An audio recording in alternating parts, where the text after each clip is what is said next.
U.S. history, what is up? What is going on, guys? Welcome. Welcome to our first video together. I miss you guys so much. Hope everybody's doing awesome. Hope you're coping with the craziness the best possible way that you guys can.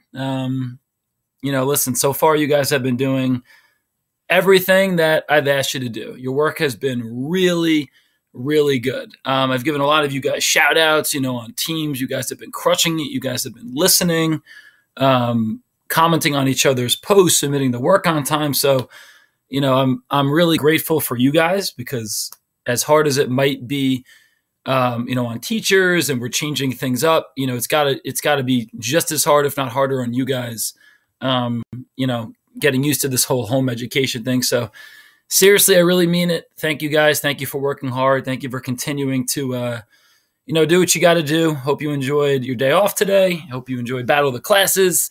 And what's today? Today's Wednesday. So we have tomorrow, which is Thursday. That's when you guys will be seeing this video. We have Thursday and Friday left.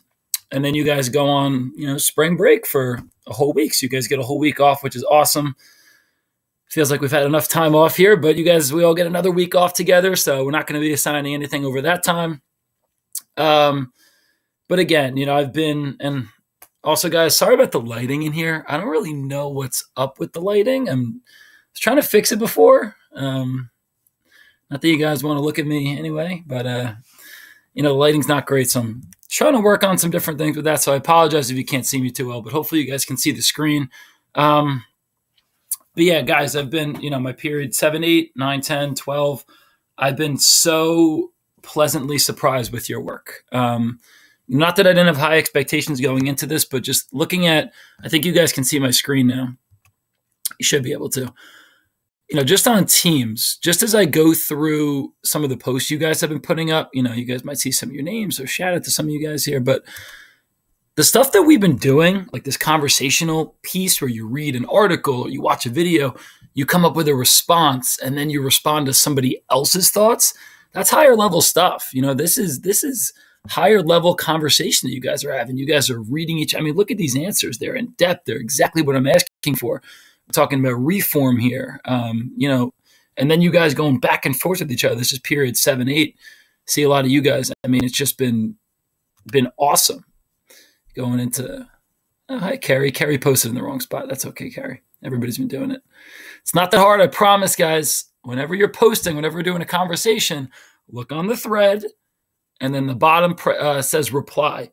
Press that. But it's okay. We're all getting used to this. But yeah, period 9, 10. Look at your answers. Sean started it off. Pat, Andrew. You got every single one of you has been doing what you got to do. Your posts, your thoughts, your thinking. The thinking's not stopping. You guys are, coming up with your own information. It's great. Period. Let's see, period 12. Here we are talking about the American education system. So I just wanted to give you guys a shout out because you're making my life easier. You're making my job easier. You care. You're passionate. You're doing what you got to do. And it makes me happy. And it makes me feel like, we're doing this together. We're working together. But your interaction's been great. So continue to do what you guys are doing. Keep checking your grades. Every day. This is like the first time ever in my life that I'm like right up to date on every single grade. I have everything in. I just got the last of the Jackson projects in. Usually I'm a little behind, but now, nothing but time on our hands. I'm have everything graded. So keep checking your grades. Continue working hard, continue progressing, continue learning, guys, and just keep doing your best. And I love that a lot of you are asking questions. You're reaching out, whether it's on the Remind, whether it's on emailing me or on Twitter or even through Teams. Guys, please ask questions. In class, we could always talk. We were always, you guys always reached out to me in class. Don't ever be shy, over, the internet, over an email, over Teams, over Mind, whatever, to reach out with any concerns you guys have. We're all here, myself included, and the administration and all the teachers at Old Bridge. We're here to help you guys.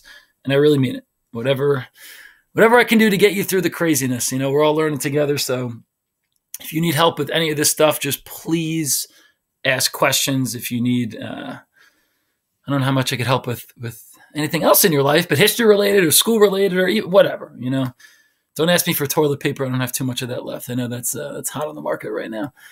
But I really mean it, guys. Keep doing what you're doing. Okay. All right. So what are our goals of today's video? So we're going to do a couple things today. I'm going to divide this video up into 2 parts for you.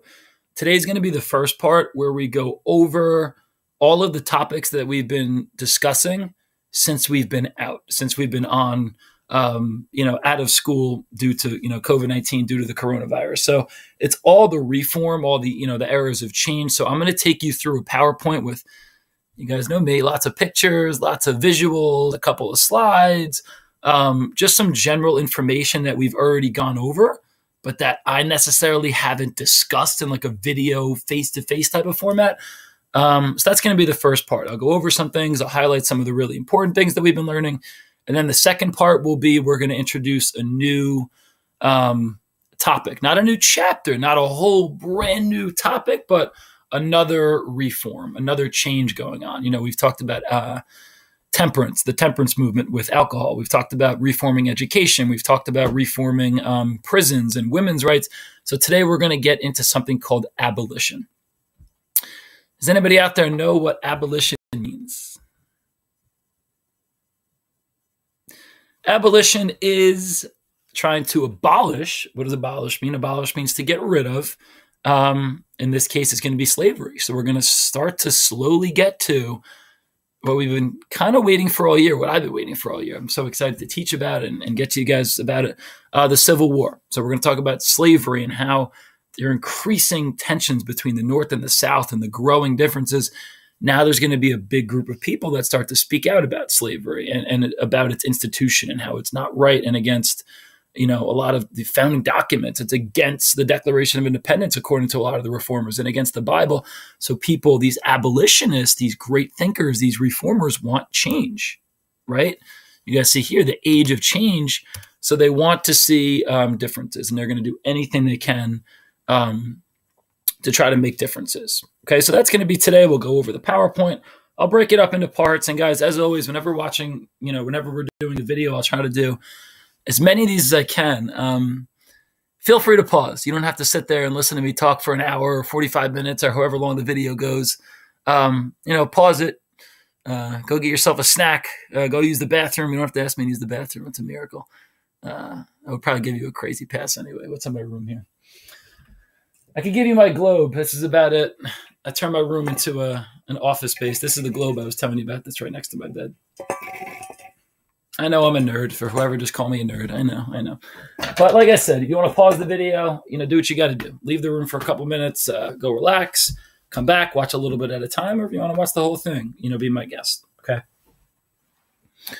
So let's do this. Let's make this PowerPoint.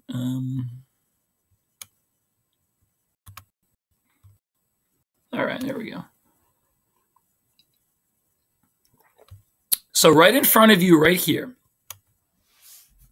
It's a lot of information, guys. What you have here is everything that we have done this year and everything that we're going to do this year. So there's a lot of stuff, a lot of information, a lot of topics on this slide. So what do I always tell you?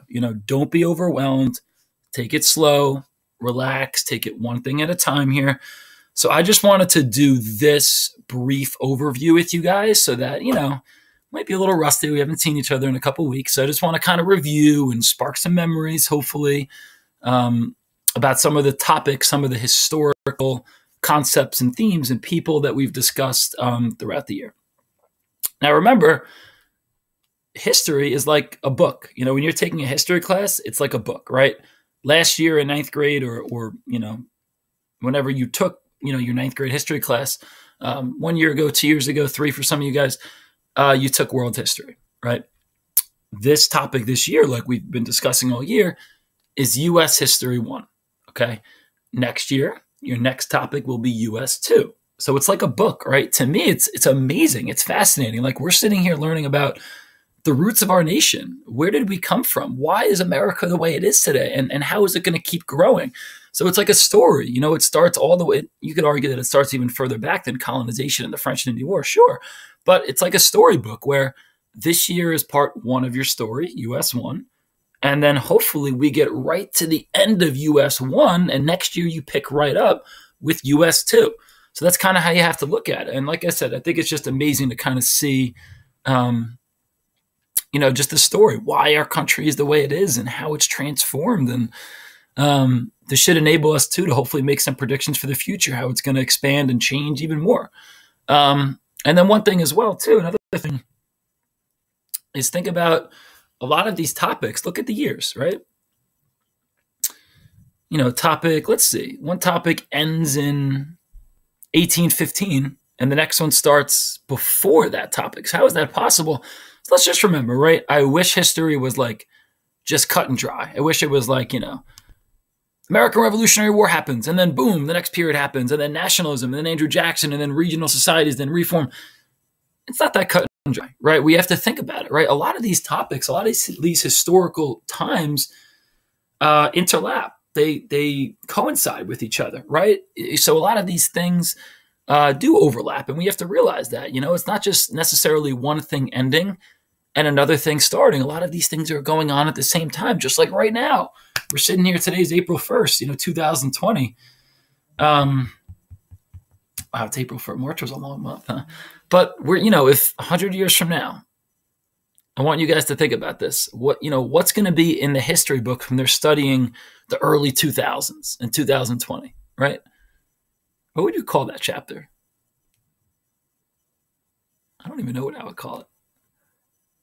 But there's a lot of things going on right now, right? Between the coronavirus and COVID-19 and Trump's presidency and how they tried to impeach him. That's kind of fallen off of the news a little bit. There's America's tension with Iran recently, that current event that we discussed for a long time. There's a lot of things going on right now simultaneously, right? So let's think about that as we look at some of these topics here. So as we look at some of the yearly topics, what we started way back in the beginning of the year with was the French and Indian War. So we talked about how, I'll put my mouse where you guys can see. So we talked about how North America was full of Native Americans and how the Europeans came over, right? That's the first time that Europeans come through Columbus, and then they start to colonize. And then there's that French and Indian War. So now we have a huge divide in North America, right? Between the French and between the British, and they're fighting over land. And eventually, who wins the French and Indian War? It is the British, right? And they get control of all of what continent? North America. Good. So after that, there's a big problem that happens, right? Britain, specifically William Pitt. What did William Pitt do? William Pitt won the war for the British, but he spent a lot of money. And when you spend a lot of money that you don't have, life lesson, you go into a lot of debt, which is not a good thing. So then what do the British do to the colonists, to these Americans? They don't really consider themselves Americans yet, but they start charging them taxes on everything you could think of, right? Tea, on stamps, on paper, on sugar, on coffee, on everything that you could think of, right? And that leads to rising tensions. And there's the Sons of Liberty, which we talked about. And eventually that leads to our third topic, which is these colonists who are now considering themselves to be Americans, right? They start a war with Britain. They write the famous breakup letter, the Declaration of Independence, and then they fight this war that they were never supposed to win. They're the great underdogs. And you guys did newspapers on them, if you can remember that far back. Hopefully you do. And they wind up winning this Revolutionary War. And the final battle of the American Revolutionary War was in Virginia at the Battle of Yorktown. Good. So after America as a country, then we went to our fourth topic, right? Now you need a government. You're a country, right? You fought for it. You deserve your freedom. You need a government. So America's first form of government was Articles of Confederation, right? And what was the problem with the Articles of Confederation? Try to answer these in your head as I'm talking to you.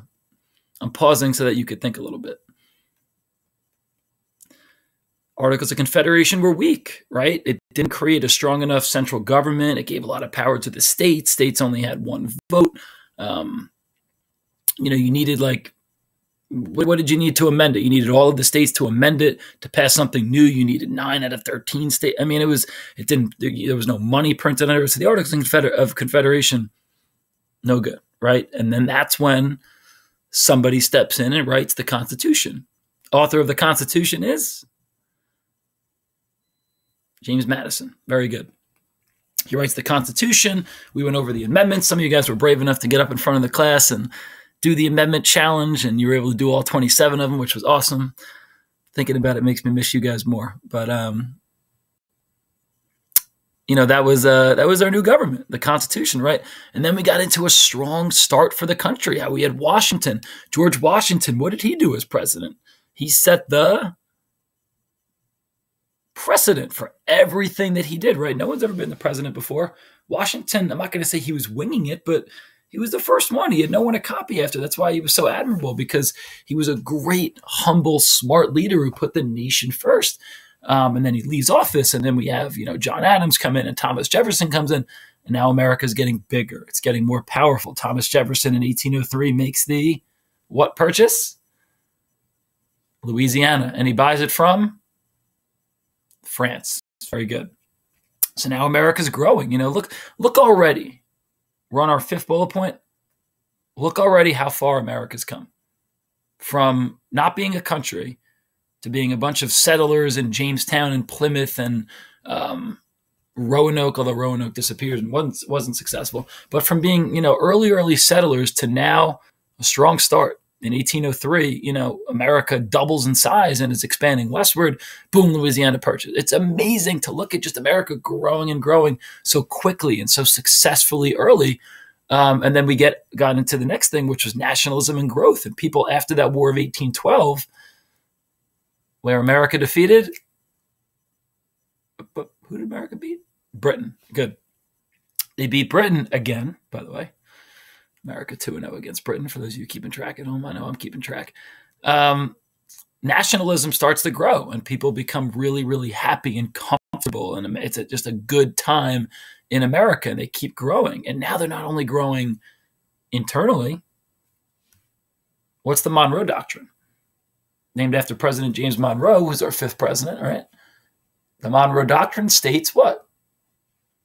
Now America is being like the world's police officer. Now America is acting as if, they are, well, not acting. What really they're doing is defending those Latin American countries in South America from Europe colonization and from Europe conquering them. So now America is stepping up and saying, if you mess with them and you don't let, these Latin American countries have and keep their freedom, you're messing with us too.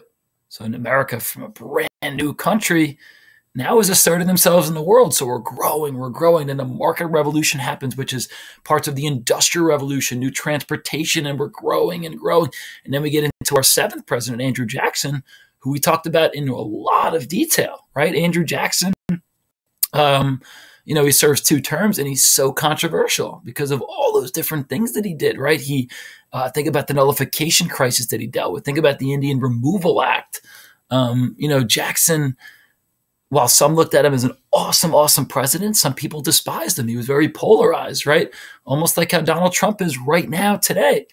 You go on any social media, I can't stand the polarization. It's either like people are obsessed with Trump or they hate Trump. I don't see too much in the middle. I wish I saw more in the middle. I wish I didn't see people, gravitating to one political party all the time. But Andrew Jackson was similar to Trump, not necessarily in his policies or direct ideas, but he was similar to him in the fact that he was very polar and people loved him or hated him. He was controversial and he made changes. He made a lot of changes. Think about the rotation in office. They also called that, the people that didn't like him called that the rotation office spoil system. Good. So he dealt with a lot of things. And then the war on the bank as well. Jackson had a lot of different things that he dealt with, right? But certainly an important, controversial, but important nonetheless president. And we're getting there, guys. You're doing awesome. Regional societies. Now we're into the point where there's growing pains, right? It's like when we grow up and our knees hurt because we're growing too fast, right? America was growing at a fast rate. So they experience growing pains in these things called regional societies, where the different societies, the North, the South, the Midwest, the Northwest, which at that time was Ohio and Indiana, not really Northwest the way we think of it today, but they were all unique and different. So now America to figure out, okay, what are we going to do? How are we going to somehow blend all of this diversity together. Those are growing pains, right? And someone came up with a system, the American system. Name that person. Henry Clay. It's Henry Clay. Very good. Okay. So after that, boom, here's where we are right here. So we're a little bit more than halfway through, actually well more than half, because we're almost done with reform here. But now we're at a point, again, they interlap, right? But now we're at a point where we're going to discuss reform and changes, and these people that want to they think that America could be perfect. This is the question I asked you guys, and it's such a good question. And I have personal opinions on it. I know you guys would like to hear it, but I don't always like to share my personal thoughts. But is it possible to create a perfect country? Is it, or even near perfect? Is it possible to reform, change policy, change laws to create that utopian, perfect, amazing, awesome America? Is it possible? Most of you guys said no. I would say 90% of you said no, nobody's perfect, but you can be close to perfect, right? But that's what reformers wanted to do. They wanted to somehow change all of these different things into making this ever-growing country, population-wise, geographic-wise, right? They wanted to make it this perfect place, right? And they want to reform, and they reform all these things that we're talking about right now. And one of the biggest ones is slavery, and this reform in slavery, right? This ends in 1860, this age of reform, okay? Then we'll go a little bit back. We'll talk about I'll get into this stuff later on. Manifest Destiny, America Going West, the Gold Rush. But then we're going to go back into how conflicts increase again. And then, kind of the bursting point of all these conflicts is the Civil War. Huge time period in American history. And then it's Reconstruction after. How is the South going to be rebuilt? How is a country... I think the numbers, the casualties are about 600K, I think, in the Civil War. America lost more people in the Civil War than we did in any other war. It's also because we fought each other, right? So anybody that died in that war was American for the most part. But then we'll get into how the country starts to rebuild and America becomes, slowly comes back together. And then the transformation in the late 1800s. And that will lead us to next year, part 2. So all of this is part 1. I hope that was a good review for you guys. I hope that you, hopefully that sparked a couple of memories in your head. And now we're ready to go forward. Okay. Okay. So how do I go to the next slide here? Okay. So this is the age of reform, right? This is what we're on right now. Oh, my face is moving. What if I put my face on Votes for Women? Do I look like I'm holding the thing? No. Probably not.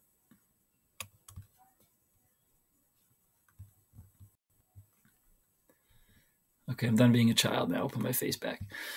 So this is what we're on now. So now we're on the age of reform. And what we see during this age is, during this time period that we just discussed, is great change to our country, what they call social change, okay? People want to change policy, laws, some of the main topics we've discussed, right? Some of the topics we discussed were women's rights, okay? Women, although this picture's from a little bit later in the 1800s or possibly the early 1900s, women want to establish more power for themselves. They want to have the right to vote. They want to be involved in politics and a lot of different things. So women start to get involved. A lot of women become reformers, right? Prison reforms, right? Prison, we're going to talk about that. Prison came a long way.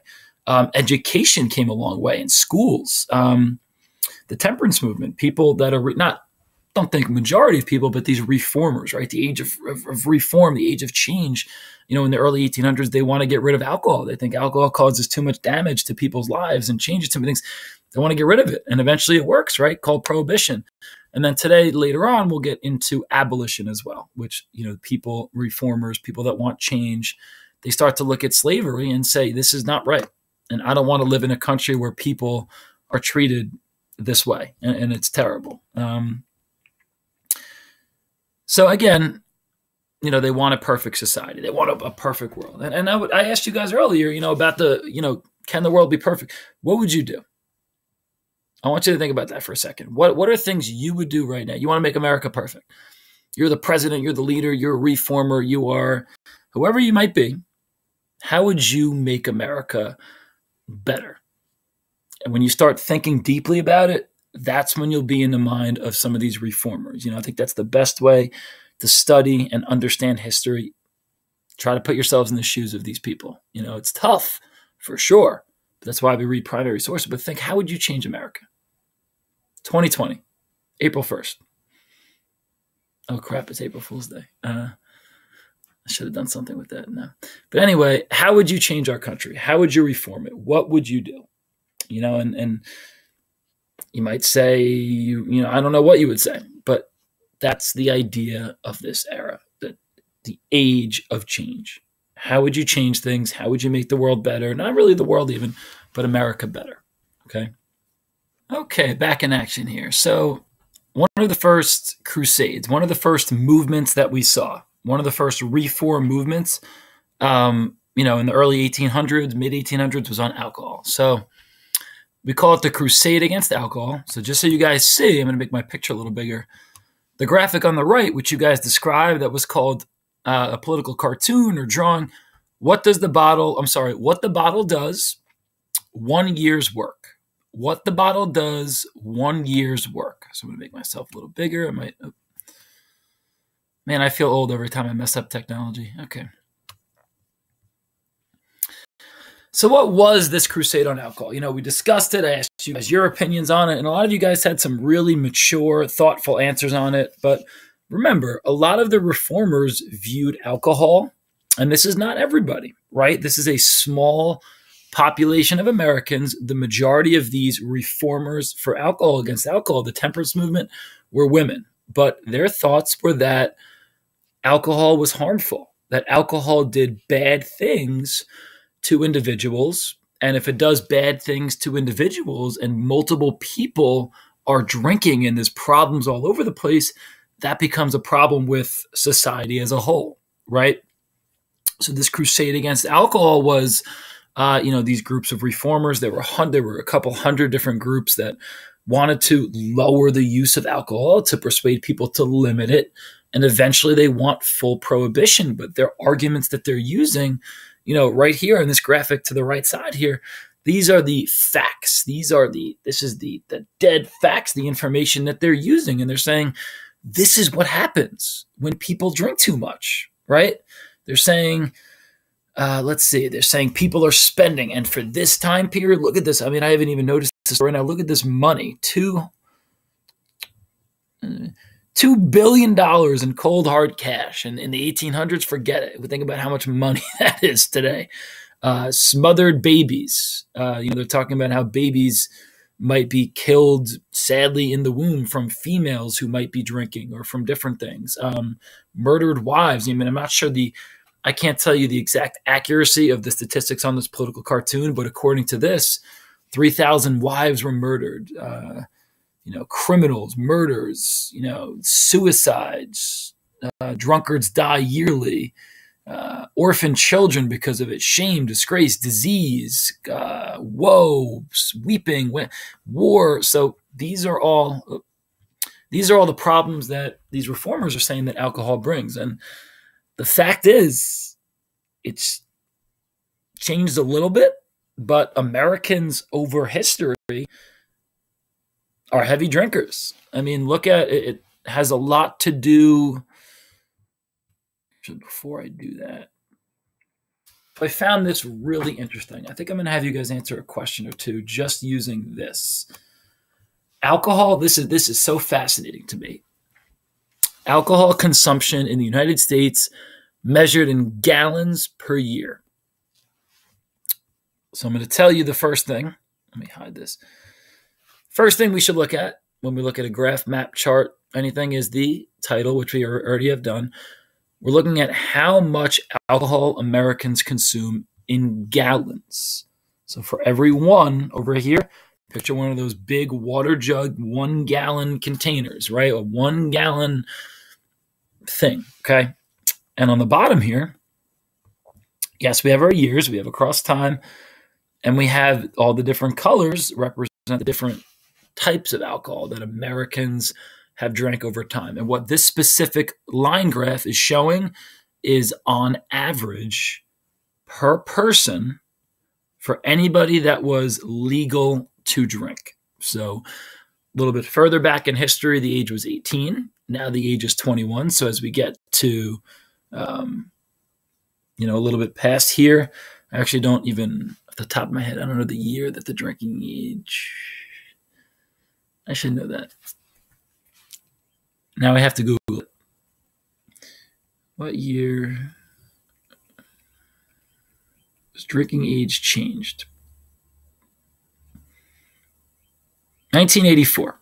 So before 1984 it was generally 18. After that's 21. But anyway, what this chart shows is how much everybody over, the age of 18 across all these times have drank. So beer is a standout to me. I mean, back in 1790, when America was basically brand new, the average person drank 34 gallons of beer per year on top of spirits. That would be like hard alcohol, vodka, what have you. 5 gallons of vodka. And then the blue is... So the blue is spirits. The red is total pure alcohol. And then you have wine.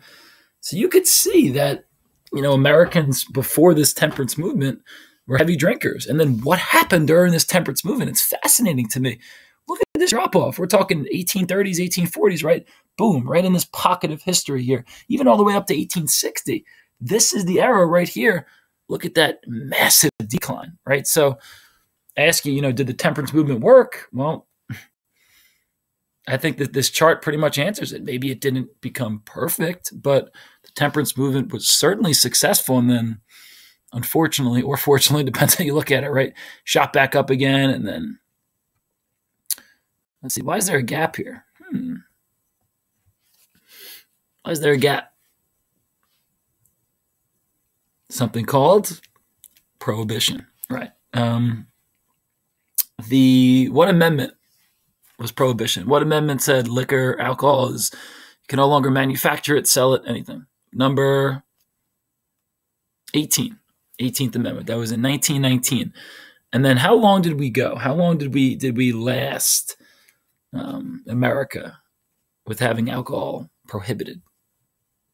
1933 is your answer. What amendment repealed the 18th? That was the 21st. That's what you see here. So Americans realistically probably still consumed lots of alcohol in here through speakeasies, through all those other secret ways to get it, right? Smuggling. But, that's why that part of the line graph there is cut off. But you could see the temperance movement, it did work, right? And then kind of a steady incline here. I guess it was a mistake. I only got the chart that goes up to 1980. I would love to see currently. But actually, I looked it up before. How much beer do Americans consume on average? I should click sources, right? But in 2018, about 26 gallons per person per drink per adult. So that would be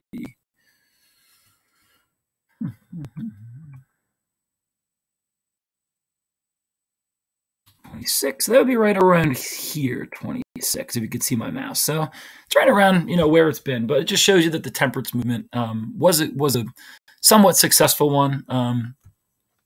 Still, a lot of immigrants were upset, the Irish, the Germans, because it was part of their tradition. They came over. This was a time of increased immigration in America.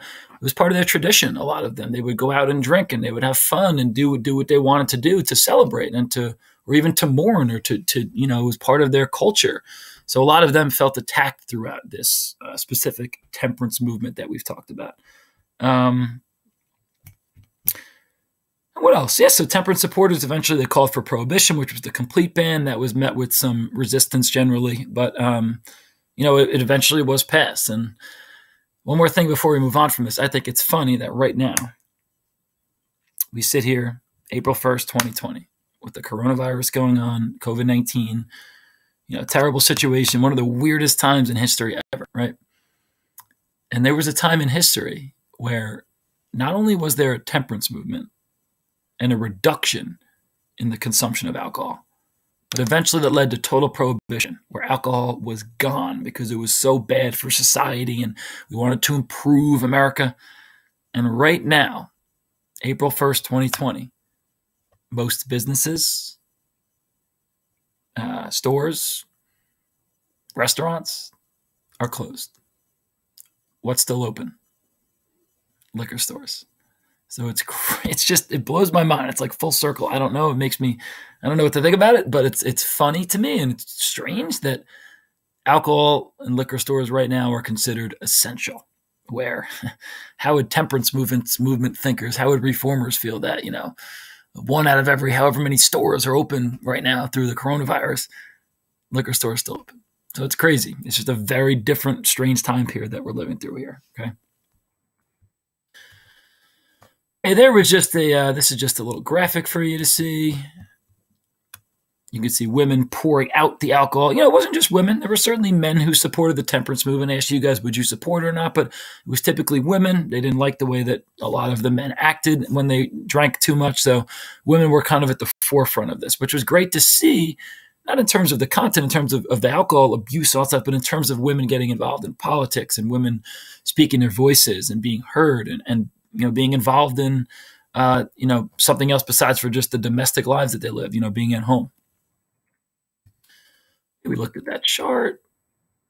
I could send you that for later. Okay. Let's look at prison reforms, right? This one was, to me, easily one of the most interesting. I know we watched some of those death row documentaries and some of that stuff that was tough to watch, but, we've come a long way. America's prison system, we've come a long way across all of history, but our prison system specifically have come a long way since the start of our nation in the late 1700s, early 1800s. Think 240, 250 years ago. What you have to realize what some of these things that we read it's fascinating, and it's mind blowing that prisoners, and not just prisoners, but mentally ill people too, and even poor people, were treated disgustingly, horrifically. I mean, you look at this picture on the right, that, according to the text that I've read on it, that's somebody who was mentally ill. They were either, mentally challenged in some sort of a way, or they had mental disabilities, what have you. That's how they're treated. They're put in a cage. Imagine right now in 2020, if somebody that was not fully mentally there and a little off, or, they have some disabilities, or something that's physically wrong with their brain, throw them in a cage. That's what it was in the early 1800s. I wrote down some of the things that, if I could find it somewhere over here. Okay, so now I'm reading. So prisoners used to be treated horrendously. They were put in damp, cold places. Many prisoners, and these are prisoners of any crimes, usually the more serious crimes, but these are prisoners, these are mentally ill people, the poor, put in damp, cold places for entire days. They were tortured. Limbs were ripped off. They were burned. They were hanged. They were barely fed. They've got barely any nutrition. They were fed slop. They were packed into rooms. Sometimes multiple people were packed into cages. They were beaten until they became sane. They were put into dungeons, and sometimes I read some stuff that was even worse. And if you want me to send you the article that I'm reading off of here, I can easily just let me know. I'll send it over to you. But the mentally ill people as well, they're just thrown in. And, think about the reformers, right? They want to change society. And their thoughts were that treating people like this is not okay. What do you guys think? Is this an okay way to treat someone? No, it's awful and it's disgusting. But the thing is, through our history, this is how most prisoners were treated. I have some other pictures here as well. These are just, there's plenty. Feel free, look them up. This was actually to the right is an infamous African-American prison that they held some escaped slaves at, or some just African-American criminals in general in the early 1800s. You could see they're being embarrassed up there. It's almost like a tarring and feathering situation where everybody's seeing it and they're in physical pain and their hands are tied and they're also being embarrassed. That was tough. To the left, it was a common form of what we call waterboarding. I said we, I don't participate, but what they call waterboarding. They would torture the person. I mean, there were just some awful ways that these human beings were treated. I mean, look at this. This is a prison from I think it was like the early 1840s or 1850s in America, somewhere in the Northeast, somewhere in the New England region. Look at these cages. I mean, they are packed in there like a bunch of animals. I mean, imagine turning on a TV show about prisons from 2020 and seeing this. I mean, there's certainly prisons where multiple people are in a room together, but this is insanity. I mean, these people, if they spoke out, they were whipped and beaten, and just the way that prisoners were treated as a whole was disgusting. It was truly, truly terrible. And that's more of what a prison would look like from today. I think this is an Indiana State Prison. It might even be the one that we looked at in the video. But this just shows you it's a little bit more organized. It's a little more, there's a little bit more of a, I guess you could say, structure to it, right? But what do reformers want? They don't want prisons to be like this anymore. They don't want it to be just a place where you throw people and we don't got to worry about anybody anymore. No, big word, but now reformers, including Dorothy Dix, she was a phenomenal reformer. There's this new word, rehabilitation. Prisons, sometimes they call them rehabilitation centers, or they try to put some big verbiage or words on it. But people now have the feeling and thought that Dorothy Dix had. We don't have to just throw these people away, right? We want to rehabilitate them instead. Let's treat them. Let's try to restore them. Let's educate them. Let's teach them how to fit in with society and teach them how to be productive, quality human beings with good morals. Let's say that. So now that's what this new place called a penitentiary was called. It wasn't just a jail or a prison. Again, let's throw these people away. They're gone. But let's rehabilitate. Let's help them.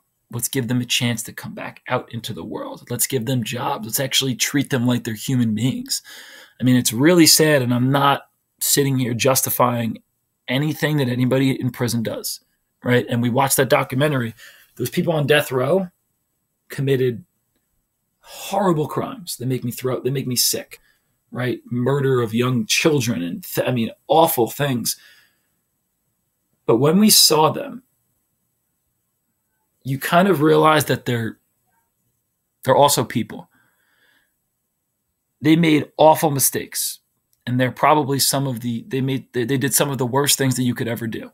And I'm not saying they should ever be released, but I'm saying for them to be tortured and beaten their whole lives, and if they were around in the 1800s, the way that they probably would have been treated would have been, these people would have had their hair torn out and their awful things. But after you have to see discussions with these people, you realize that they're humans. They're humans that just made horrible, horrendous, terrible mistakes that's going to cost them for the rest of their lives. And is there any rehabilitating them? I don't know. Maybe there is, maybe there's not. But it just makes me think maybe they should be treated not great, but at least give them a meal.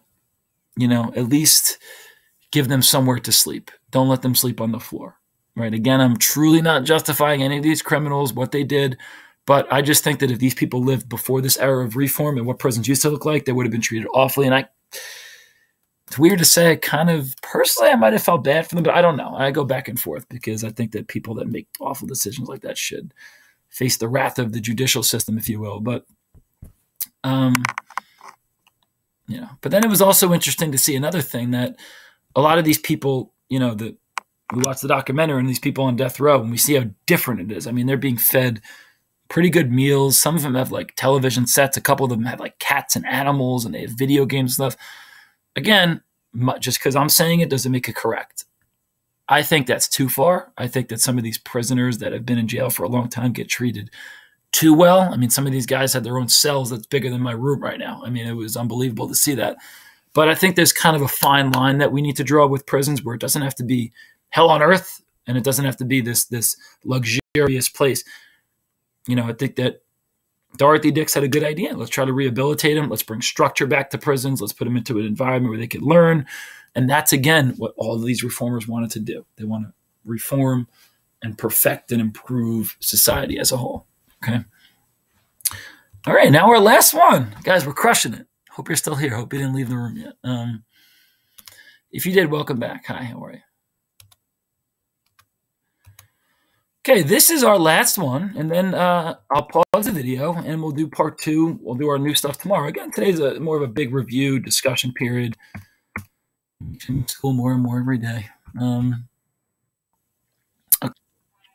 So as you guys see here on the slide, you'll be writing some of this stuff down, but basically before 1840, most schools were private. So for the most part, schools people had to pay for, which means what? Only rich families, only people with money were able to afford school. And not only that, school in the north of America, the Northeast, picture New Jersey, New York, Connecticut, Pennsylvania, Maine, Maryland, even as you go out west to like Ohio at this time, they were really the only places with public school, more public schools, whereas more in the South, in your Georgia, in North Carolina, South Carolina, the majority of children were homeschooled. So there was a lot of differences just throughout the nation in terms of schooling. So what these reformers want to do, just like any of the other topics, they want to try to make things uniform, meaning the same. They want to try to unify and have conformity, I guess you could say, with the education system. So again, most schools were private, and mostly schooling only went through like elementary school or even through middle school. So seeing something like high school or college was like crazy. It was really unique for people to go on and have these like secondary opportunities where they specialize in their different careers and learn specialized things. Like usually everybody just learned like the same thing up until they were, 12, 13, 14, and that'd be it. They would go on to do like whatever their parents did, whatever their father did, or become a farmer, or become a carpenter, or become, a woodsworker, or become, there weren't as many jobs as there were today. So people didn't necessarily need that specialized training. And when I say there weren't as many jobs, I mean there weren't as many different jobs. A lot of people did similar things. So what reformers want is they want a couple different things. They want more people to be able to get an education, not just people that are rich that can afford it. So they want public schooling, not private schooling anymore. They want opportunities in secondary, what you call secondary education, which would be high school, college. They want specialized learning. And then they want schools to be more diverse, not just white males anymore with money. They want, throw money out of the picture. A lot of these reformers want females to be able to attend schools and get an education, and African Americans and other minorities and everybody. If all men are created equal, all people are created equal, then why can't everybody get an education, right? This is the mind of some of the reformers. And one of the greatest reformers of them all is this guy pictured to the right. His name is Horace Mann. He was the man. Horace Mann was the man. He was great. So he was one of the leading reformers. And some of the things that he did, this third bullet point here, he's the MVP for this one. He raised teacher salaries. Love that. That's a great one, right? United local districts into a state system. So it wasn't just like every area, every little city has a different education system. He wanted to unite them and make them more uniform, make them more similar. Horace Mann increased spending, so he was able to, try to raise taxes and get more money going towards schools, because honestly, most of the kids at this time went to schools where they would typically teach themselves a lot. The supplies were terrible. They would have like a couple of books for the whole class. I mean, forget computers and smart boards and all that great stuff that we have, or even forget having everybody's own desk, right? Some kids sat on the floor. I mean, school was not what it was today. So Horace Mann and a lot of these reformers in the 1800s wanted to increase spending. You could thank Horace Mann and these reformers for a lengthened school year. I think it's about 182 days is what we go to school for. So he lengthened the school year, updated the curriculum. Now instead of just learning reading, writing, arithmetic, which is math, he wanted to try to teach them more life skills, more how to be a good person, character education, which I think is so important too, just being a good person. So Horace Mann's his idea, and he kind of spearheads this whole movement, along with many others as well. These are some of the things that he wants to do. Even teacher training. Most teachers were just thrown into a classroom and said, okay, it's like supervision, teach them as much as you can. So now he wanted teacher training, which today would be what? College, secondary education. So these are just some of the ideas that came with education reform. So second point here, I skipped over, but tax-supported schools educate citizens about democratic values, heal social division. So it's not just you got money, you go to school. Now everybody should have an equal opportunity because they want an equal, strong, and literate, meaning you could read, disciplined workforce. So now it's about, churning. It's like a process, churning these kids and these people out into society so they're well trained, so they're able to, succeed in the future. And yeah, education became accessible to more people as well. Again, it's not just white people with money, right? It's people of all races, of all, financial situations and backgrounds. So this is about the education reform. And I ask you guys too, what would you personally change about it? What are things that you today, and your answers were amazing for this too. What are things that you, if you were a reformer now, how would you change it? How would you change our school system? Remember, again, taking a step back, what do reformers want? They want to make a perfect world, right? So then if you're going to make a perfect America and a nation that is has not many flaws, it might start with education. So what would you personally do to reform, to change the education system? And again, your answers were really, really mature for this. I really liked a lot of your answers, and I appreciated your honesty too. A lot of you guys said that you'd rather do more skill-based learning in your classes. So, I think that's really important. You're not just memorizing facts, right? You're practicing skills, and you're working in groups, and you're, communicating with each other, and you're having debates, and you're using technology, using research. These are a lot of things that you guys came up with. And I agree. I think they're really important. Having social skills, learning morals, learning good values, right? So again, back to this, Horace Mann was someone that made schools basically what they are today. And I agree that I think schools could still be reformed. I don't think anything is perfect, right? I don't think our school system is perfect. I think it's certainly improved, and it will continue to improve. But, I'm just trying to get you guys in the minds of the reformers, okay?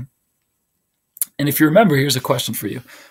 Why did the Southern school districts and most Southerners in general, why were they against American Southerners? Why at this time were they against education reform? Why did they continue while the North pretty much had their public schooling and taxes for schools and all of these things we discussed? The South pretty much didn't change anything. They remained with their private schools, one-on-one tutoring and homeschooling. What were they scared of? Well, they were scared, and part of this was true, was that the Northern schools were teaching about our next topic, abolition, and that the Northern schools were different and very liberal, and that they were teaching change, and that abolition was a good thing and that slavery was a bad thing. So a lot of the South was scared of change because they didn't want to have their society, their way of life overthrown. So a lot of the South was actually very against educational reform. But again, this was great because education became accessible to a lot more people, boys, girls, men, women. And now also, too, there's not only specialized schools in the higher levels. Now there's going to be, at this time, colleges. Remember that first college? What was the name of the college that first accepted women and African Americans, became famous for it in Ohio? Oberlin College. Now they're accepting more people, but now even on the lower levels too, it's not just a whole bunch of kids from a community thrown into a schoolroom and one teacher. Imagine right now if one of your classes was, or school in general was, maybe you guys are 16 years old, something like that. You're 16. Maybe you have a brother that's 10. He's right in your class with you. Maybe you have a sister that's 7. She's in the room with you. So it's kids that are 5, 6, all the way from 4 or 5 through 16 years old, all in one room.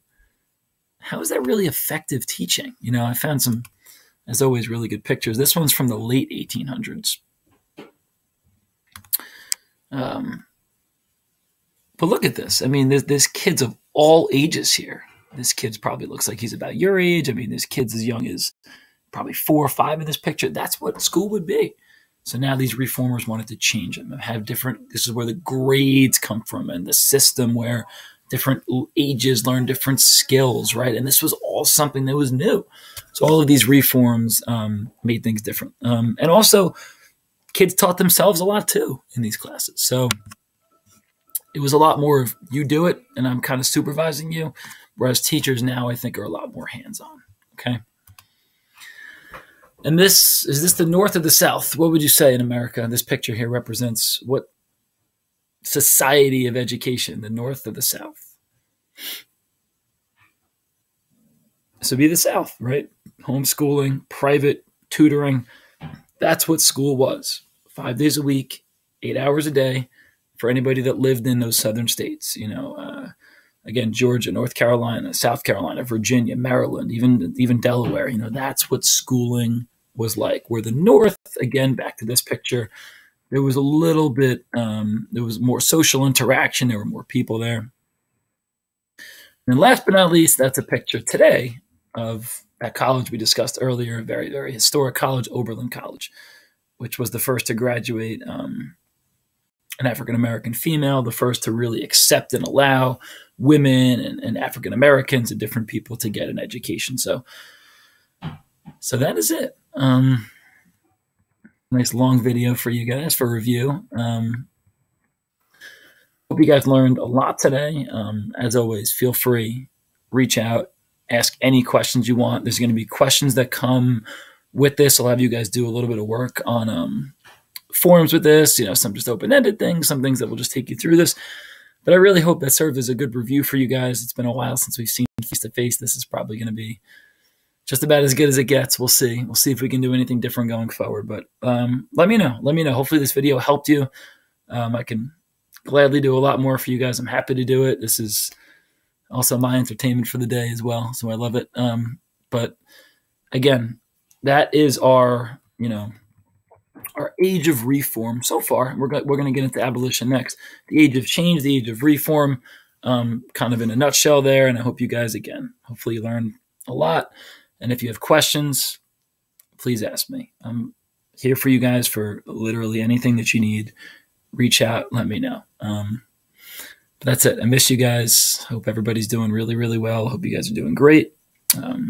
Stay safe, stay happy, stay sane, and I'll see you guys next time. So thank you.